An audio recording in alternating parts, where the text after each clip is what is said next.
بسم اللہ الرحمن الرحیم نحمدہ ونصلی ونسلم علی رسولہ الکریم اما بعد۔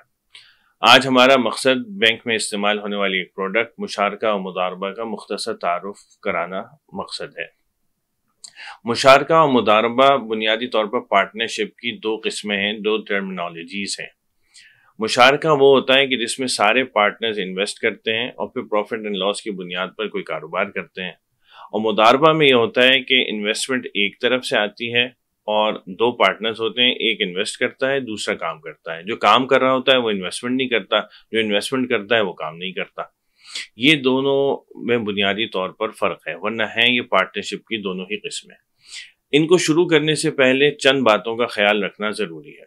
پہلی بات تو یہ کہ جو کاروبار کیا جا رہا ہے وہ شریعت کی نگاہ میں درست ہو، حلال ہو، تو ہی یہ پارٹنرشپ وجود میں آ سکتی ہے، ورنہ یہ اس قسم کی کوئی پارٹنرشپ کرنا جو کسی حرام کام کے لیے ہو وہ بالکل جائز نہیں۔ دوسرا، اس میں پروفٹ ہوتا ہے اور لاس ہوتا ہے، تو پروفٹ کی تعین کرنے میں شریعت نے پارٹنرز کو اختیار دیا ہے کہ وہ باہمی رضامندی سے جو بھی پارٹنرز اپنا پروفٹ ریشو رکھنا چاہیں وہ رکھ سکتے ہیں۔ یہ ضروری نہیں ہے کہ جتنی وہ انویسٹمنٹ کریں اتنا ہی پروفٹ ہو۔ فرض کر لیں کہ ایک شخص ان میں سے مختلف پارٹنرز میں سے ایک پارٹنر نے 40% انویسٹمنٹ کیا، لیکن اگر وہ اپنا پروفٹ ریشو 50% رکھنا چاہتا ہے یا 30% رکھنا چاہتا ہے اور بقیہ اس کے پارٹنرز اس بات پر راضی ہیں تو ایسا کیا جا سکتا ہے، اس میں کوئی قباحت نہیں ہے۔ لیکن جو لاس ہے، لاس طے کرنے کا اختیار شریعت نے پارٹنرز کو نہیں دیا، بلکہ خود طے کر دیا کہ جتنی آپ کی انویسٹمنٹ ہوگی اتنا ہی آپ کو لاس بیئر کرنا ہوگا۔ اگر آپ نے 50% انویسٹمنٹ کی ہے، لاس آپ نے 50% ہی بیئر کرنا ہے، چاہے آپ نے پروفٹ 40% لیا ہو یا 60% لیا ہو یا 50% ہی لیا ہو، کوئی بھی ریشو لیا ہو، لیکن لاس آپ بیئر کریں گے جتنی آپ کی انویسٹمنٹ ہوئی ہے۔ تو لاس کا اختیار شریعت نے اپنے پاس رکھا ہے، پروفٹ کا اختیار لوگوں کو دیا ہے۔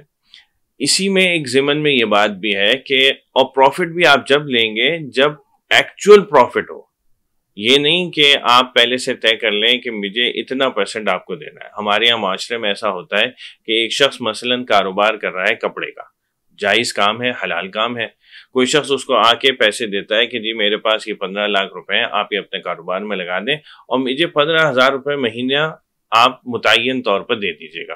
وہ بھی خوش ہو جاتا ہے اور وہ بھی دینا شروع کر دیتا ہے۔ یہ صرف ایک سودی ٹرانزیکشن ہے اور کچھ نہیں ہے۔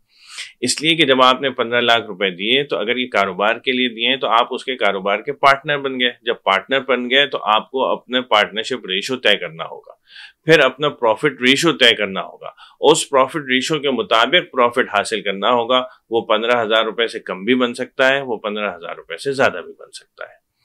تو یہ وہ پروڈکٹس ہیں جو اسلامک بینک اپنے ہاں استعمال کرتے ہیں اور شریعت کے ان قواعد کو پیش نظر رکھتے ہوئے استعمال کرتے ہیں۔ اللہ تعالی ہمیں ان کو صحیح طور پر سمجھنے کی اور ان کو صحیح طور پر استعمال کرنے کی توفیق عطا فرمائے۔